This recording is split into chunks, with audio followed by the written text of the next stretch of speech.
Night Bible study. We're so glad to have you along with us, and praise the Lord. It is our prayer that everything is well with you in this very hour that we are meeting in Zoom. We're thankful for this Bible study. Jesus is the reason why all things were possible today, and we praise him and give him credit for everything that happened to us today. There was nothing bad in our lives because God was in charge. He was looking over us and he was taking care of things. And we're so thankful for that. We're thankful that we are saints. We are part of his family, and he loves us through his son unconditionally. We thank him most of all for his word and the resurrection that makes even this conversation that we're having and Bible study we're having this evening even possible. God could have did away with humanity long time ago, but we are thankful that he did not do that. Welcome to our study of What Do You Think About the Christ? We are winding down in our book by Brother Richard Walker. This evening, we'll be in chapter 166 in the book, if you have the book, and we'll be talking about the arrest of Jesus. We have led up to this in the last several weeks. We have 4 gospel accounts of Jesus' arrest, and we will take them right in the order in which they are written: Matthew, Mark, Luke, and John. So I will call those out to you, and prayerfully you will take one of these passages and raise your hand and read them when we are calling on you to read them. I'm going to stay in Mark 14 tonight myself, but we get through all 4 of the Gospels. Okay, all right. In your Bibles, Matthew will be the first one that I will assign, and it's in Matthew 26, 47 through 56. Again, the first assignment tonight will be Matthew 26, 47 through 56. Sister Karen will have that one. The next one will be Mark 14, 43 through 52. Mark 14, 43 through 52. Can we get a raise of hand for that? Sister Donna will read Mark 14, 43 through 52. Okay, our third one is Luke 22, 47 through 53. Luke 22, 47 through 53. Can we get a raise of hand on that? Luke 22, 47. Brother Ricardo, you'll read Luke 22, 47 through 53. And the last one will be John 18, 2 through 12. John 18, 2 through 12. And Brother Stanley, you can take that one. Again, I'll be talking mainly out of Mark's gospel this evening, but we will get all 4 of these men accounts of what's getting ready to happen as they were eyewitnesses. Okay, Matthew 26, 47 through 56. Sister Karen, please, you can start. Okay. And while he yet spake, lo, Judas, one of the 12, came, and with him a great multitude with swords and staves from the chief priests and the elders of the people. Now he that betrayed him gave them a sign, saying, Whomsoever I shall kiss, that same is he, hold him fast. And forthwith he came to Jesus and said, Hail, Master, and kissed him. And Jesus said unto him, Friend, wherefore art thou come? Then came they and laid hands on Jesus and took him. And behold, one of them which were with Jesus stretched out his hand and drew his sword and struck a servant of the high priest and smote off his ear. Then said Jesus unto him, Put up again thy sword into his place, for all they that take the sword shall perish with the sword. Thinkest thou that I cannot now pray to my Father, and he shall presently give me more than 12 legions of angels? But how then shall the scriptures be fulfilled, that thus it must be? In that same hour said Jesus to the multitudes, Are ye come out as against a thief with swords and staves for to take me? I sat daily with you teaching in the temple, and ye laid no hold on me. But all this was done that the scriptures of the prophets might be fulfilled. Then all the disciples forsook him and fled. Okay, thank you so much for that reading. Okay, Sister Stanley. Mark 14:43 through 42. And straightway, while he yet spoke, cometh Judas, one of the 12, and with him a multitude with swords and staves from the chief priests and the scribes and the elders. Now he that betrayed him had given him a token, saying, Whomsoever I shall kiss, that is he. Take him and lead him away safely. And when he was come, straightway he came to him and said, Rabbi, and kissed him. And they laid hands on him and took him. But a certain one of them that stood by drew his sword and smote the servant of the high priest and struck off his ear. And Jesus answered and said unto him, Are ye come out as against a robber with swords and staves to seize me? I was daily with you in the temple teaching, and ye took me not. But this is done that the scriptures might be fulfilled, that they all left him, and they all left him and fled. And a certain young man following with him, having a linen cloth cast about him over his naked body, and they laid hold on him. But he left the linen cloth and fled naked. Okay, thank you. Okay, Luke 22:47 through 53, Brother Ricardo. Yeah, I'll be reading from the NIV version. All right, 47 says, while he was still speaking, a crowd came up, and the man who was called Judas, one of the 12, was leading them. He approached Jesus to kiss him, but Jesus asked him, Judas, are you betraying the Son of Man with a kiss? When Jesus' followers saw that was going to happen, they said, Lord, should we strike with our swords? And one of them struck the servant of the high priest, cutting off his right ear. But Jesus answered, no more of this. And he touched the man's ear and healed him. Then Jesus said to the chief priests, the officers of the temple guard, and the elders who had come for him, am I leading a rebellion that you have come with swords and clubs? Every day I was with you in the temple courts, and you did not lay a hand on me. But this is your hour when darkness reigns. Okay, all right, Brother Stanley, the final reading of John 18:2 through 12. And Judas, who betrayed him, also knew the place, for Jesus often met there with his disciples. Then Judas, having received a detachment of troops and officers from the chief priests and Pharisees, came there with lanterns, torches, and weapons. Jesus, therefore, knowing all things that will come upon him, went forward and said to them, Whom are you seeking? They answered him, Jesus of Nazareth. Jesus said to them, I am he. And Judas, who betrayed him, also stood with them. Now, when he said to them, I am he, they drew back and fell to the ground. Then he asked them again, Whom are you seeking? And they said, Jesus of Nazareth. Jesus answered, I have told you that I am he. Therefore, if you seek me, let these go their way, that the saying might be fulfilled which he spoke, of those whom you gave me, I have lost none. Then Simon Peter, having a sword, drew it and struck the high priest's servant and cut off his right ear. The servant's name was Malchus. Jesus said to Peter, Put your sword into the sheath. Shall I not drink the cup which my Father has given me? Then the detachment of troops and the captain and the officers of the Jews arrested Jesus and bound him. Okay, thank you, Sister Stanley and Brother Ricardo and Brother Stanley for those readings of the gospel. This is some powerful stuff we're getting ready to get into. In the last several weeks, we've done a fantastic job of examining and slowing down what is getting ready to happen. The agony in the garden, it is finally upon us, and on Jewish calendar, it's late on Thursday, and Jesus, it was, his history to go to the garden and to pray.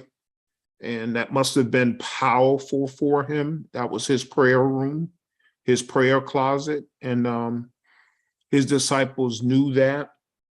But apparently, in what we've been studying the last several weeks, this was probably more special to Jesus than it was to them. This was a place where he was getting himself mentally prepared. And tonight will be the last night that he will go there. And he tried to get them to stay focused. And as Peter denied him 3 times, they fell asleep 3 times. The 3 that he chose. And unfortunately, he had to rely on God. He couldn't rely on his friends. You know, you have a great relationship with your friends, and you realize that God is the only one standing with you sometimes. You may try to get some assistance and help from them, but you find yourself in your prayer room all by yourself, talking to someone who can do the things that you're asking him to do, and that's God. And we are so thankful that this story is happening. The full force of what's getting ready to hit Jesus is getting ready to happen. It's dark. He told Judas the last time he seen him, what you're getting ready to do, you go and do quickly.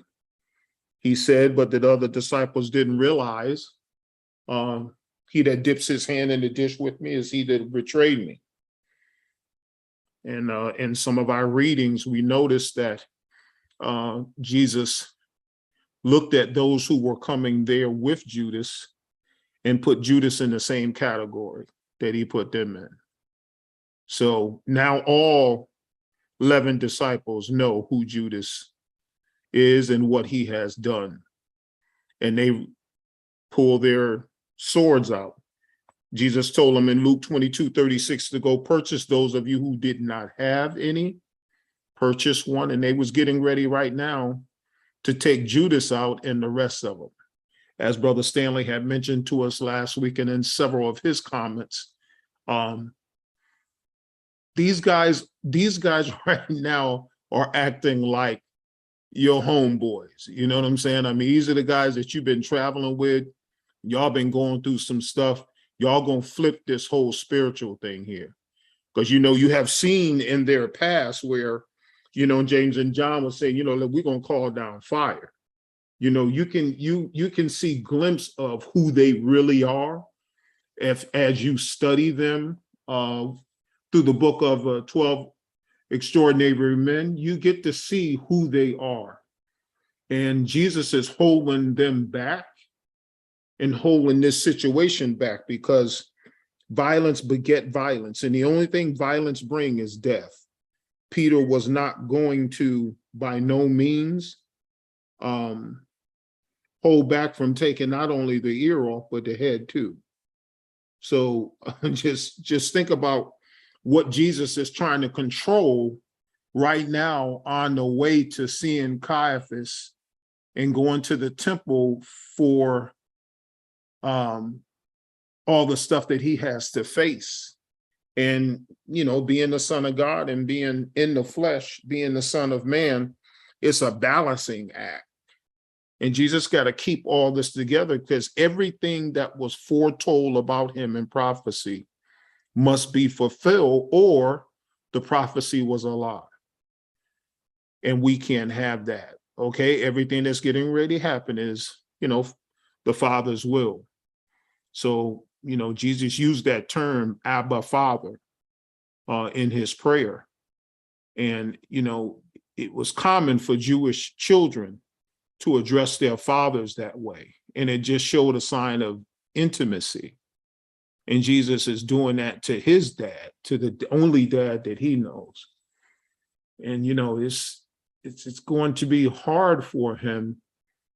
And just to mentally think about the whole world and what he has to do from this point on. I know Malchus was scared to death. Peter swung. And I know it was just Jesus that kept him from taking the man's head off. And Peter wasn't playing. And they were looking at Jesus in a different light. So, you know, think about those things and think about what they're getting ready to momentarily see and do. They fell back in some of our gospel readings when Jesus asked them 3 times because they were standing before the Son of God. There's another instance where the Son of God and the Son of Man had to create a balancing act because Jesus knew who he was. And the spiritual side of Jesus was in command. And I just want you to understand that part, that Jesus had to hold back being the creator of the whole world, because what he said, he had to choose his words very carefully. And he couldn't get upset. He couldn't get mad. He couldn't lose control, or that would be a sin. But he still is recognized as the Son of God. So, as a reader, you see that. And, the whole scene displays that. So that's another key point in the momentary visit that we are seeing right now in this dark scene. Okay, so they're going to gather themselves, their composure, and they are going to now take him to the Sanhedrin.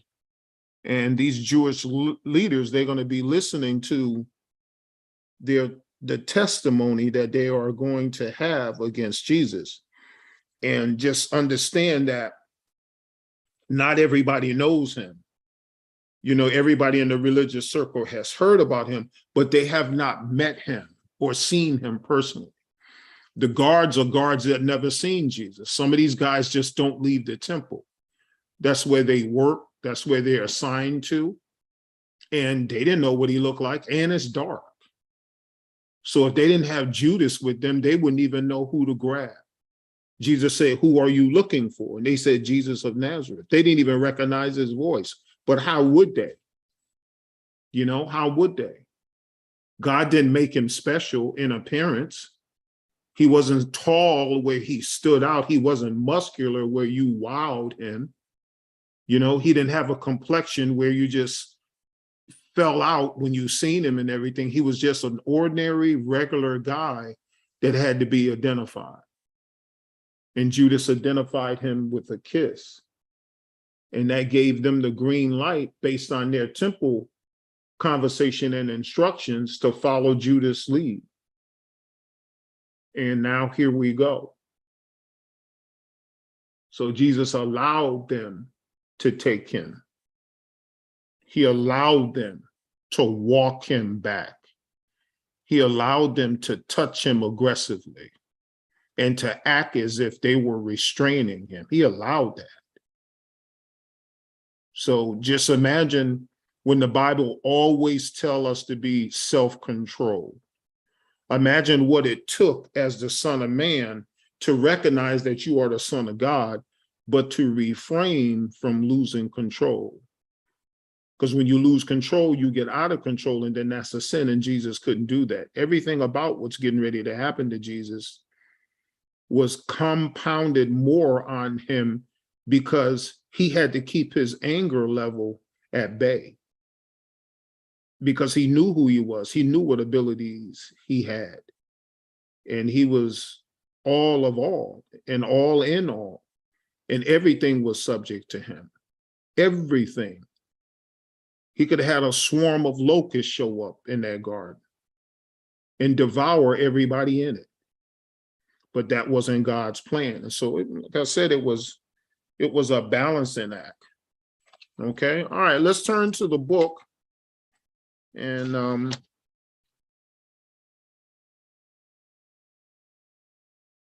we have 5 questions. I think we should be able to get through them tonight. But I'll read the 5 questions first.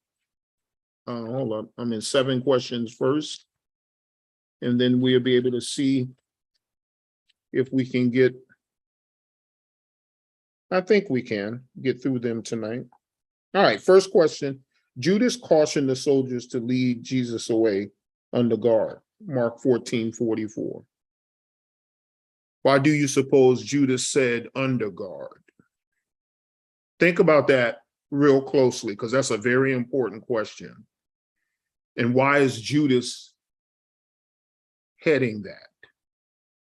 Question number 2, the soldiers drew back and fell to the ground, John 18:6.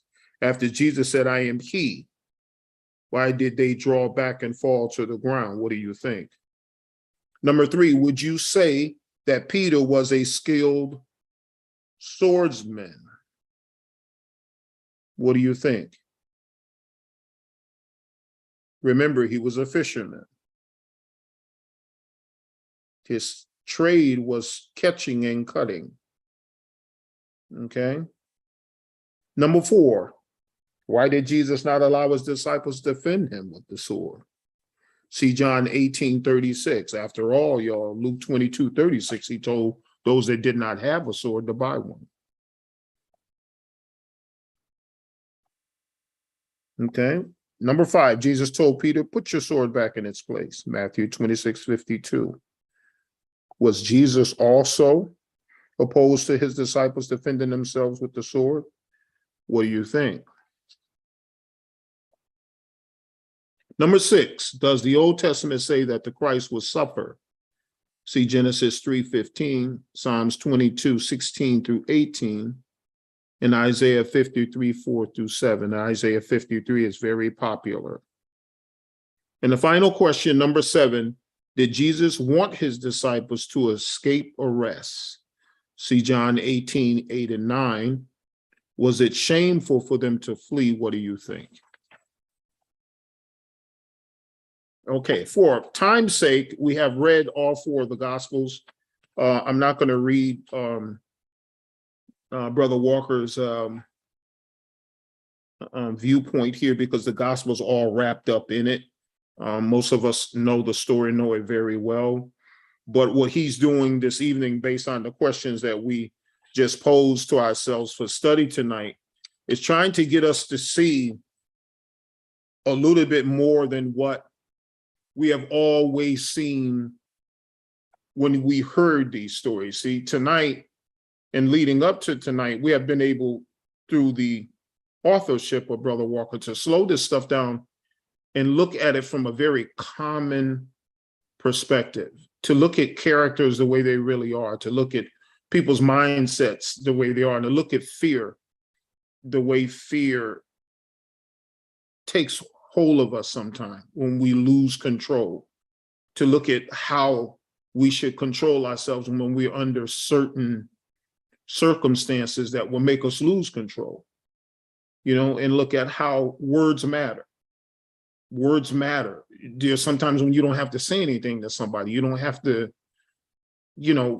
confront them. You don't have to debate them. There've been a lot of times when Jesus was under threat where he just walked away because he had to control himself and control who he is and control the situation. You know what I'm saying? So think about that. Think about these 7 questions as we get into them, and just think about what you see right now. This is very violent. What we just read is violent. This is nothing short of violence, and it's dark and it's late and he's tired. He's emotionally tired. Okay. All right, Sister Karen. Yes, let me start the discussion with the first question about Judas. Judas separated himself from God, separated himself from Jesus at this point. So basically, he was no longer thinking spiritually, he was thinking physically and treating Jesus like Jesus is a physical being.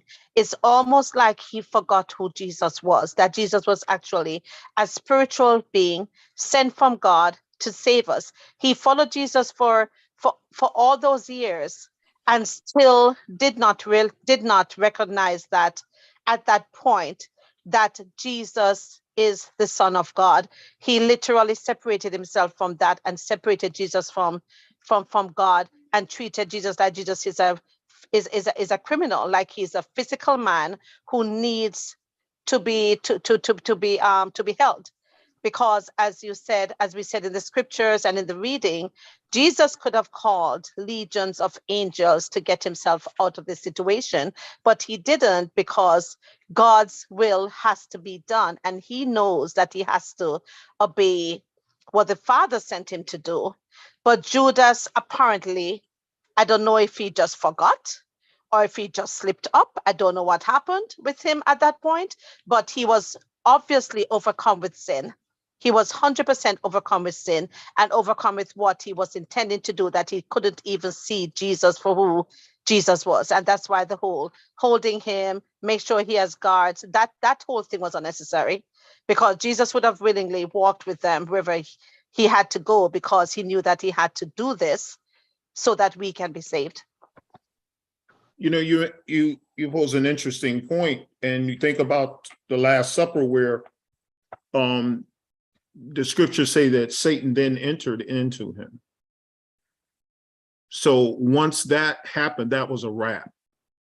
So, you know, to validate what you're saying is that when Judas left the Last Supper, he left whatever insight he had of this movement, Jesus and those that were in the room. Judas had no intentions of turning back. Satan walked with him and walked out of that room, and Jesus watched that. So Satan demanded Peter, but he got Judas. And that was foretold. Okay, so his mind, you're right, his mindset changed. And once you cross over on the dark side, you hear me say that all the time and preach on that all the time. Once you cross over on the dark side, that's where you are. And there's no light over there. So everything about you is going to be just like it was before you met the light. And I said on Sunday, there are no good people that act like Christians. I don't know why we think that. Judas had no choice once he left Jesus, but to act like what he came back to Jesus acting. He had no choice. There's no oops in what he did. You know, he later on committed self-murder, but that was because of the guilt and the shame. But he could have fixed that by repenting, but he had no intentions of doing that. His shame took him over and took him to death, where he killed his own self. But just think about that. Think about, you know, don't think about when you backslide. Nobody wants to do that. But when you do that, brothers and sisters, when you leave Jesus, you leave light. And you no longer have the ability to discern between what is right and wrong. You think you're living a good life because good is all you know on the dark side. And you formulate your opinion of what those things are based on those things that are around you and the people. Satan is not going to take the blinders off your eyes, because then you will see him exactly for what he is. So there's an element of falsehood to the way you live your life, where you think you're living a good life. You know what I'm saying? So just think about that. Think about the amount of pressure that everybody is under right now. This is traumatic for everybody, even Judas. Because guess what? When Jesus put Malchus' ear back, that just saved Judas' life. Because it wasn't that dark. It wasn't that dark when he kissed Jesus. And all 11 of them is ready. They're ready right now to take people out. So it wasn't that dark. So think about the amount of pressure that everybody is under. You know? So, you know, when you look at these things, you see, so, oh man, Judas cautioned the soldiers to lead him away under guard. My Lord, I can't let this dude slip out of this, because if he do, man, I'm messed up. I'm messed up on both ends. If they don't take him, I know what's going to happen to me. If he fails, I know what they're going to do to me, because I just already got paid. So I'm messed up on both ends. I'm a dead man. You know, they use that term all the time in mafia movies. I'm a dead man either way you look at it. Because one of them is going to get me. Or if someone find out that I betrayed him, I'm just a marked man. I'm kind of like the whole Cain and Abel thing. I mean, what can I do? So that's Judas' position. So you got, let's get this guy back. Let's get him away from here. And let's go ahead and do what we got to do. We all have agreed to do this. I've sold him out now. Don't sell him back. You know what I'm saying? So everybody's looking at this from their different perspectives. And, you know, Judas just say, let's go. Let's get out of here. Let's go. And that's exactly what they did. The guards just took Jesus away in front of those 11 angry, feared men.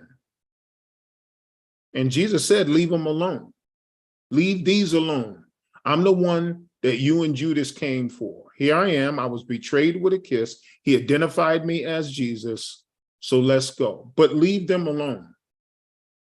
And they abided in Jesus' word. And they turned around and they took Jesus away under guard. And his disciples looked, and they have never been as fearful in their entire life to see their main man letting the Sanhedrin bosses bring him back. And they already know what's going to happen because they already know what they have dealt with several months leading to this, when it really got down to the information being that Jesus was a marked man, and they know they was marked men too.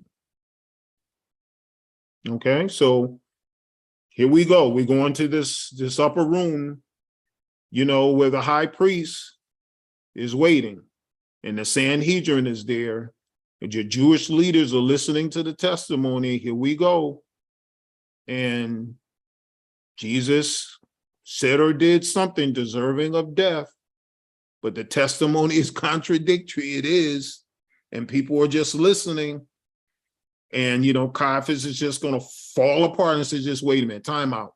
Are you the Christ, the Son of the living God, of the blessed? Are you the Christ? And Jesus is not going to deny that. He's not going to deny that. And then Jesus goes into a prophecy. And we know what that's going to be like because we're Bible students. All right, anybody else want to address or add comments to question number 1? We have 6 more to go.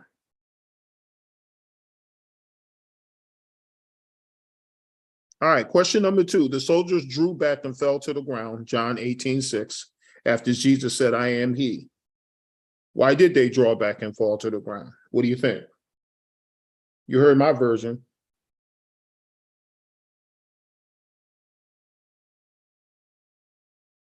What do you think?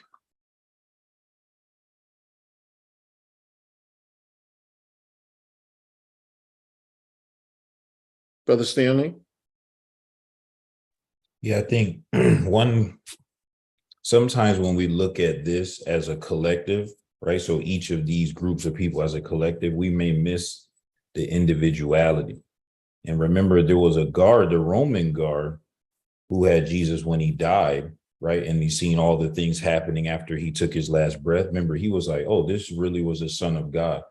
That's what I think of here. Just because I'm one of the troops going to get him doesn't mean I disagree with Jesus, right? It just means my occupation is a troops and I'm just doing what I'm told. So it could be very well that some of these men who were sent to get him were looking forward to see him, right? You said didn't know what he sounded like, what he looked like. Then you actually get there and he's just in this garden with these other men. And he's like, oh, I'm right here, right? Like he's not running. There's not this huge fight, right? Like it may totally either disarm your perception of him, or it could be some of them, maybe I wanted to see him for my own self, right? And now I see him. And I believe you said, I think it was Sunday, where there were 2 robbers, right? When Jesus getting crucified, they're berating him and then one switches, right? It could be that too. Like, hey, I thought one way, right? I left the high priests and Pharisees, they said one way. Once I got in this garden, though, I feel a different way. Like, I don't feel the same way about him anymore. Like, I feel in awe now, right? Like, I don't feel he's wrong. Pilate was the same way. He came out and said, what? I don't see anything wrong with him. Like, I kind of like this guy. So like people, once you're in the presence, right? You mentioned this a second ago, they're in the presence of the Son of God. Like it's very well, they could have changed their mind. They could have, just because they're employed as troops, didn't feel like Jesus was a criminal. There could have been so many human emotions to each individual person. Whereas a collective, when we read it fast, it's like, okay, the troops went and got him, done. But John's account is saying like, yeah, but there was some human emotion there on the other side, right? There's human emotion we'll get to in a second with the apostles. You mentioned Judas, but there was human emotions now with this question with the troops, right? They weren't just robots. So like, yes, my occupation is bring him back, but it changes when I got to him though, right? And he's just standing there and then I'm scared. Then he says, who are you looking for? I tell you again. And he's like, I told you I'm me. Like, it's just not your expectation. If you're going to get this capital punishment criminal, you told me there's a guy out here, he's starting an uproar. We have to kill him. He's blasphemy, he's anti-God, and then I get to him and he puts someone's ear back. Like I don't see him the way you as the Pharisees or the high priests are painting him out to be. Yeah, I mean, it is what it is. I mean, you look at all the different players here, and you look and you see they drew back. They drew back. Like, I don't know how to animate that, brothers and sisters. I really don't.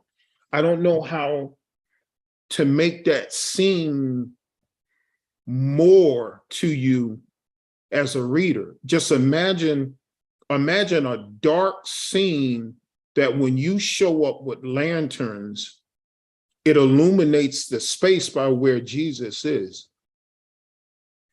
And you get to see Jesus and 11 others. And then you get to see that there was a sellout. And remember, people don't like a snitch.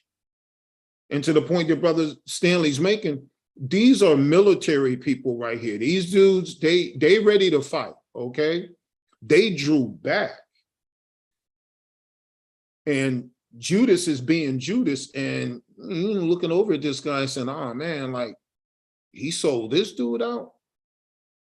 This dude is not who we thought he was going to be, but they drew back. The power of God, Jesus had to refrain from using. They drew back. You know, I have to let this happen or humanity will still be in darkness. I have to make this work. And on top of all of that, God is watching. God is watching everything that Jesus do and everything that Jesus don't say. Jesus' quietness means a lot right now.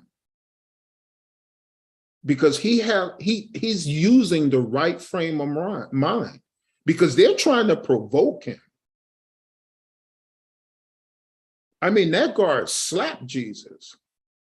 Because he didn't think Jesus should be answering the high priest that way. And I'm not talking about like a sissy slap. Imagine hitting the Son of God and still having your arm. You see, I mean, this is good. This is violent. What we're getting ready to read and study tonight and study in the next several weeks, this is no joke. This is no joke. People have gone to the graveyard and jail for letting people, man, do half of the stuff that Jesus had let people do and say to him. Some people, man, with the whole disrespect thing, would have never let people, man, that close to them. And Jesus had the power to do that, brothers and sisters. I mean, so think about it. They drew back. Jesus said, I am he. He ain't running. He ain't chomping out. He just said, I am he. And they fell to the ground. Because when he said, I am he, that means I am he. There is no other but me. I am the begotten Son of God.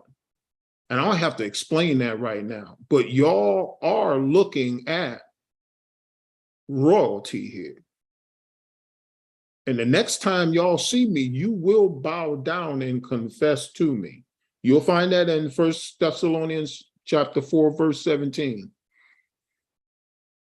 2 Thessalonians 2, 3 through 12, and Isaiah 34, 4. You're going to see, man, and when you're talking about all the things that's going to happen, and the next time you see me, you're going to bow down.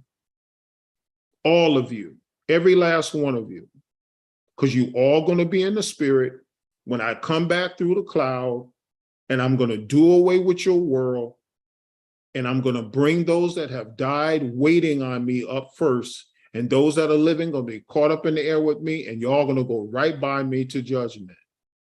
And you going to bow down and you're going to confess to me. So what you're doing to me now, belittling me, berating me, oh, you going to bow down to me. So think about that. All right, brother or sister Fritzinger. Okay, so I think this verse indicates that they came out with a certain amount of awe, a certain amount of anxiety, anticipation, and Jesus has carries a sense of majesty, you might say. So when they confronted him, they were overwhelmed with what they saw, what they were doing, and their awe just took over, and they just wimped out. Sort of, I would think. That's my impression of it. Yeah, I mean, just put the scene just the way it is. You know, right? Look, you know, I've heard about this guy, man. I'm in the military. I can't go nowhere. You know, everywhere they send me, that's where I go. But I mean, we've been hearing stories about this guy all along. I haven't been on assignment in the temple when he was there. Think about it that way. You know what I'm saying? I wasn't on. That wasn't my shift when he was in there turning up the tables and everything. You know, I just know that, you know, some of my own fellow soldiers have told me about this guy, and they have all came and said different things. Some of them have said, you know, I don't know, man, every time we tried to do something to this guy, man, he would like disappear. You know, when we try to grab him or something like that, or they told us to go get him, we go get him, we come back and we reported to them that, I don't know what y'all talking about, but it wasn't as easy as y'all think it is. I mean, we went there to do what you told us to do, but it didn't happen. Imagine them explaining that. Imagine them guys saying, you know, I've heard those kinds of stories about this guy. See, that's what I'm saying. Everybody, so a lot of times when you read in the Bible and you read in the Gospels, you really don't think about who God is. And I think what we do, we minimize the effect of who God is in his own created arena. Like everything else respects God, but his own image. Like the fish brought the money in his mouth to Peter. The wind and the rain, Jesus was already controlling the storm. Remember, the storm didn't affect Jesus. I think we don't even understand that story. Jesus was already walking on water. So the storm supported Jesus. People think that when he said, peace be still, that did what for him? That only what? Kept his disciples from drowning and the boat being torn up, like Ivan, what his name, just came through. Think about that. Jesus was already being supported by the storm. So remember, when these things are happening, they have to happen and they can't affect Jesus. It's like, wow. And soldiers are not afraid of, who are they afraid of? But there's a lot of players. There's a lot of players in this. And when you slow it down like this, you get to see how things really seem to be in reality and in real time. Okay, question number 3. Would you say that Peter was a skilled swordsman? Have you ever been on a fishing boat? Like gone out fishing? And you watch, when you catch the fish, you watch the guy clean the fish. you watch him clean the fish with skill. You know, the last boat that I went out on, we was catching fish and we was putting them in the bag, and then, you know, maybe an hour or so later, the guy will come by and collect the fish, pour them in this big, you know, bucket looking thing, and grab them and pick them up and put them on this board and just start just like that. And I was just so amazed. I looked, it was like seconds. The head was off, tail was off, gutted, scaled it, fillet it, and put it in a plastic bag.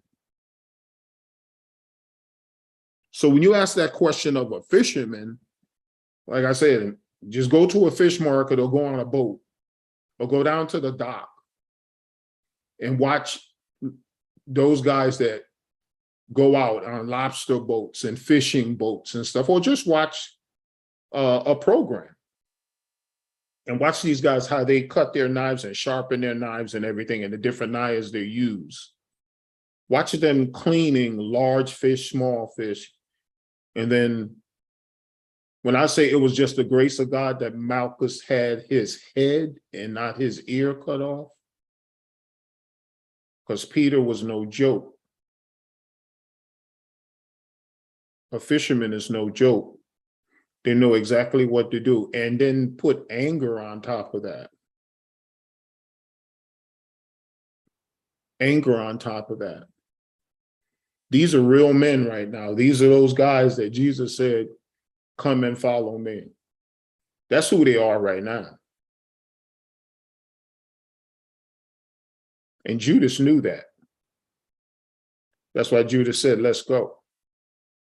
Take him. You notice who Judas left with.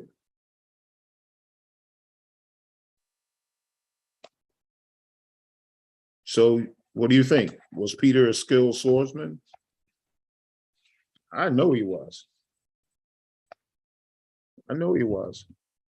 I know if you put Peter in a fight, I tell you what, I think the first two guys would be in trouble.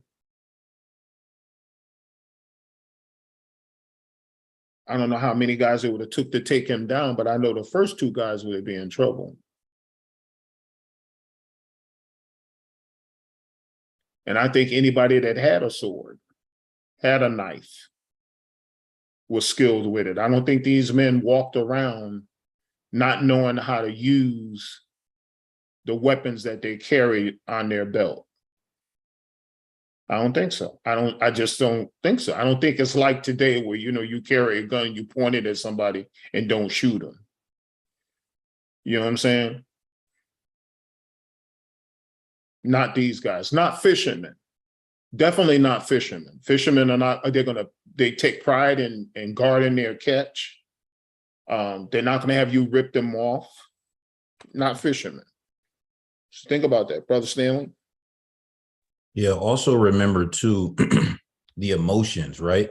So Peter's brother is there, Andrew.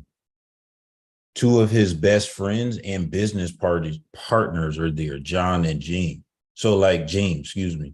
So this could have got ugly fast, right? Because if Peter reacts and if someone reacts to Peter, then the rest of them are going to react. See, and so when John gives his account, right? And John is saying, Jesus specifically asked that they would leave the disciples alone. See, because like he mentioned, John said that saying might be fulfilled, which he spoke of those whom you gave me, I have lost none, because he would have lost some. See what I'm saying? Like you said, the troops would have lost some too. See what I'm saying? Because there's family members in here. People, I don't know how often we look at it. Like that's somebody's brother that's standing there. You think he's just gonna let you take his brother? His best friend are there. They're just you can just let somebody run up on your best friend. See what I'm saying? Like this is pure, like you were mentioning, these were when they called them, this is a pure human situation without Jesus. Jesus is the only one spiritual here, right? This is pure human conflict 101. If we had this Bible study with any law enforcement, they could be like, this could have went wrong 1,000 ways, right? They'll tell us, I've seen this happen 1,000 times. We go to arrest somebody and it just gets bad. See, because there's family ties, there's friendship ties, there's people you've been around 3+ years, and there's a prophecy that Jesus made a promise he wouldn't lose any. So he has to humble himself, not only to fulfill prophecy of his duty, but also that he wouldn't lose any. You talked about violence. Sometimes you have to be the bigger person so you don't lose it. Right? It's not, someone mentioned punking out, right? That's something the world misunderstands with masculinity, right? Like Jesus didn't punk out here, right? He saved lives because this would have been bad. He knows his own friends. He picked them. So he knows the violence that would have ensued if he would have let things get out of control. So he had to remain in control, which is sort of question 5 and 4. But it's just the emotional. I'm like taken aback by the emotions that I see here, like of how this could have went wrong in an everyday situation with human conflict, right? Like this, I'm telling you, this scenario here, just talk to anyone in law enforcement. They'll be like, this in the Bible? Because this happened last night at the club somewhere.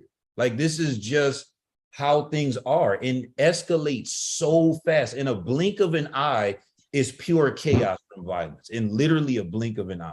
That's how fast this could have went south. And Jesus maintained the entire situation, not only for the prophecy involving him, but so that he would save his friends' lives. And that's true. I mean, that's what I'm saying. When you look at this and you look at it out of the eyes of the lens of just ordinary people, you know what I'm saying? Like, I don't know. I've seen brothers and sisters right at the brink. I've witnessed that. I've witnessed brothers and sisters almost go back to pre-baptism. I've witnessed that. I've witnessed people, I look in their eyes and I see how they're reframing from saying something and then doing something. You know what I'm saying? I know when I say these are those come follow me men, Peter already displayed that. Judas already displayed that. Judas was rotten, period. So he's coming up on Jesus like that. So think about Judas. Don't make him out of the character that he really is. Judas is walking up on Jesus like he getting ready to silently kill him. You know what I'm saying? He knows exactly what he's doing. He's going to kiss him, identify him. He knows exactly what he's doing. And he remembered the last thing Jesus said to him, what you going to do, go do quickly. Judas is not off the hook here. You know what I'm saying? So when you start looking at these men and you start looking at what these men are getting ready to do, and you start looking at what God is trying to keep together, because God is not the God of violence. Violence is not going to save sinners. Love will. So we have to change. We can't be out of control. We can't lose control. We must maintain control. Because violence begets violence. And when you go head on with someone, something is going to happen. And you won't be able to pull it back. And that's what Jesus is showing us here. And that's what question 4 and 5 is saying. Think about that. Put it back, Peter, put it back. It's going to escalate. Put it back. That's not why I'm here. I could have, Sister Karen said, I could have called down legions upon legions of angels to be here waiting on Judas, but that's not what my Father wanted. And that's not what I want you to do. I don't want that character that is in you to show up right now. Because these are soldiers. This is what they do. They're trained to fight and kill. And I'm going to lose you guys, and I haven't lost none of you. God has given you guys to me to fulfill this mission. And Judas is the only one that was foretold of not making it. So I got to keep you guys focused. I got to keep you guys. I just got to keep you guys. It's going to look ugly. It really is. And I want that. I want you guys to see that. I want you to see, let's don't make the garden and the arrest look nice. Let's not make excuses for that. Don't, because God is trying to show you how he views sin and how he views sin in people, just like you and just like me. That character can't show up as a Christian. We have to maintain control. It can't. God doesn't want excuses for that. He don't want to be embarrassed by Satan say, look, I told you so. Only thing I had to do was push one more button. And now look what he just did to your plan. He destroyed it. See, think about those things. And you'll understand what Jesus is trying to do here, what he was called to do. He was called to die for the ugliness in mankind. Those that are like Judas, those are like Malchus, those are like Caiaphas, those are like Annas, those are like the guard that slapped Jesus, those are like Pilate. He was called to change the nature of how people think. And all that started in the garden. If only Adam would have listened, the world wouldn't have turned into a perverted world in the eyesight of God. And there's nothing about this world that God looks at every single day that he wakes it up and says that it's okay. It is contaminated. It is destroyed. It is broken down.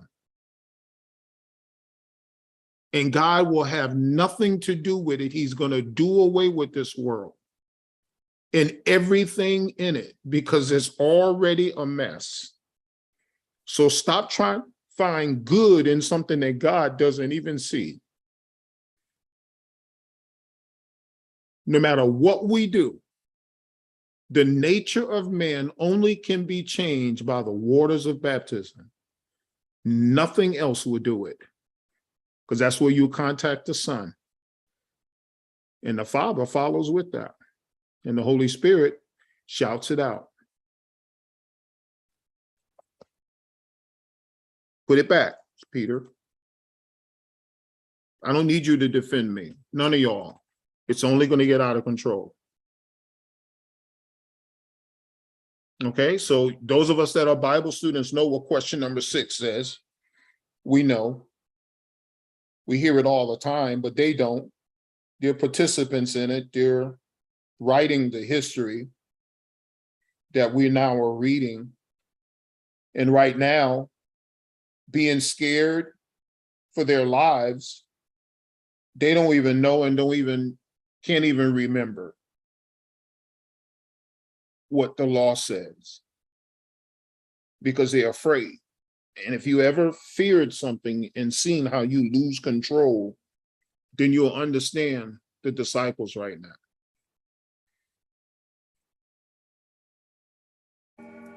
And when Peter go ahead and deny him, and John get him in to be another eyewitness of what's getting ready to happen, it's just so confusing. It's so confusing. It's just like watching your best friend get beat down and you too scared to do something about it. Or your friend is looking to you for some assistance and you can't give it to them because you're afraid that they're going to do the same thing to you that they're doing to your friend. That's real. That's real, brothers and sisters. See, talk is cheap. Talk is cheap. Eh? Well, I don't care. I'll be the last one. Talk is cheap. somebody bind your friend up, somebody slap your friend. The next time you see your friend, you can't even recognize him. Young man takes his clothes off, his linen off, and throw it on Jesus and take off. Everything about what's getting ready to happen is going to affect your relationship with Jesus. And Jesus is standing there for the next 24 to 36 hours, man. He's what? He's getting humiliated and beaten down, all because of your fearfulness. Pilate asked for one eyewitness outside of the Jewish hierarchy. Think about that. Scourge them. Don't scourge them to death, but just beat them enough, man, where they would say, oh, wow. And that still didn't matter. And every hour that went by after they took him to Pilate, Jesus talked less and less. His conversation with Pilate was very quick because there was nothing else to say, but everything to do. After Pilate, Jesus, no, I got to get to this cross. I got to get nailed on it. I got to get this over with because I got to get out of here. I got to die for the creation that I love so much, but I got to get back to the Father. This is it. This is winding down. There's nothing else for me to say or do here. Let me just do what the Father wants me to do. Let me just proceed from here. And then I get back where I'm sitting high and looking low. So what Paul said, every time you and I fall back into sin, we put him back on the cross, and that's not where he wants to be. He was victorious over that. Okay. All right, 6 and 7. Genesis is clear. 7, did Jesus want his disciples to escape arrest? Was it shameful for them to flee? Yes. Yes, but it had to be fulfilled because he had to save their lives for the ministry. He had something for them to do. He prepped them to do that. So they had to escape. Because if they didn't, they would have got killed. And there was nobody else for 3.5 years that God had gave him. Yes, God could take a rock, he can take a donkey, he can take a tree, he can take an olive leaf, he can do whatever he wants to do. But the only thing he have is us, human beings, and we made of dust.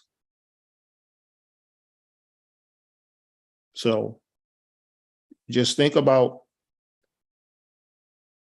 every time you read, every time you sit and sup with the Lord's Supper, remember what it took to get you mentally to the point of recognizing that you're a sinner and wanting to do something about it. Just think about that. Every time you eat of the bread and drink of the juice, think about that walk that you took to get away from darkness, to even recognize the light and know that it was just the grace and the will of God through his son, Jesus Christ, that the Holy Spirit told God that you were a candidate.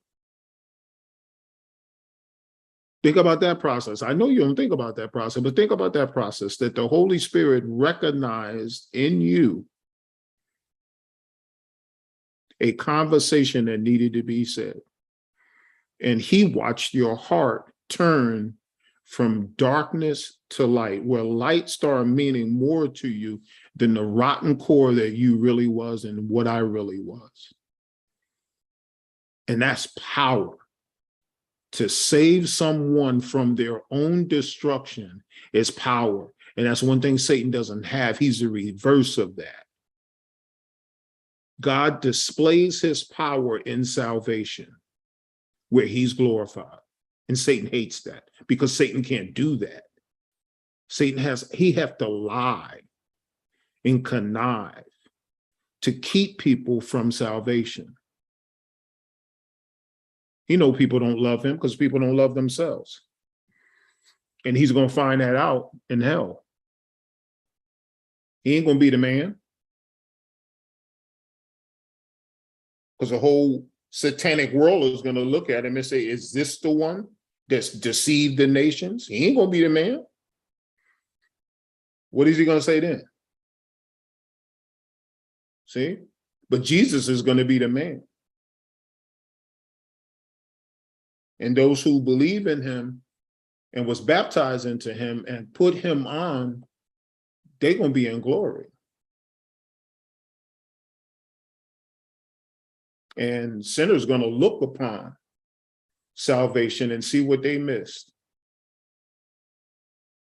But it all has to wind down on the cross until he says finished.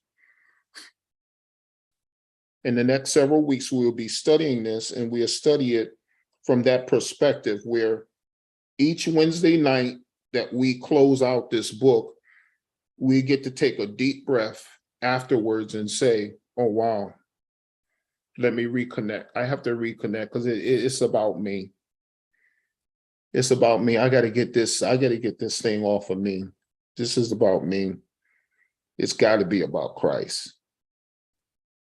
Because I'm not worthy. There's absolutely nothing in my world that's turning me upside down that can compare to the cross. It's about me. I got to get my eyes off of me. Because this is not fair. See. You think people talk about you in your own little world. You think people talk about you. Now you get to see what the whole world thought about Jesus. So there's no comparison. When you say pick up your cross and follow Christ, yeah, there's no other cross. Your cross definitely doesn't compare. My cross definitely doesn't compare. My Sunday morning is freedom. I thank God that I made it and that he didn't hold me against me. Think about that. All right, if there are no other comments or questions, I'll give you a couple of seconds to chime in and maybe have some final thoughts. Maybe this is not affecting you the way it's affecting me. But I know what it took to get me to the waters of baptism, because my perspective on sin, I found nothing wrong with it. I kind of figure, hey, look, I thought everybody was crazy and that everybody had an ulterior motive for anything and everything that they wanted. I didn't see no light at the end of the tunnel. I didn't even see the tunnel. Just kind of figured this is how people live. That's what I thought. I think everybody's family was like mine. Everybody's community was like mine. I don't know. I didn't see no reason to be different. I don't know. Maybe you did. Maybe your world was a lot sheltered than mine. But so I didn't see nothing wrong with being wrong. I really didn't. But I know one thing, when somebody really told me about Jesus and stopped playing around with the story, I started examining those words and saying, is that real? Is that doable? Can somebody really, really be saved? Can they really be loved past their faults and who they are? Is that possible? Is that truly possible? And I found that to be yes, because that love is out of this world. All right. All right. Thank you so much for your time. It has been a pleasure to go over Brother Walker's work and to enjoy all the things that bring salvation, and that is the gospel, the good news of Jesus Christ, and it will continue to be that until he comes back. And we are so thankful that his words jump off the pages that way, and that even just listening to the old story, it's not like no other story. Amen. I mean, it's just, even though you're going to go back to your evening and you're going to start doing some things right now, and you're going to be busy, probably till you go to bed or something like that, just listening to the story gives you a sense of peace that surpasses all human understanding. And that is great. Okay. All right, God bless you. May he keep you tonight and wake you up in the morning if it be his will. May everything that you asked him for, he gave you today. And may you glorify his name as you finalize your prayer when you go to bed tonight. And may he keep you. And tomorrow morning, if it be his will to rise you up, may you do it with praise, because he's worthy.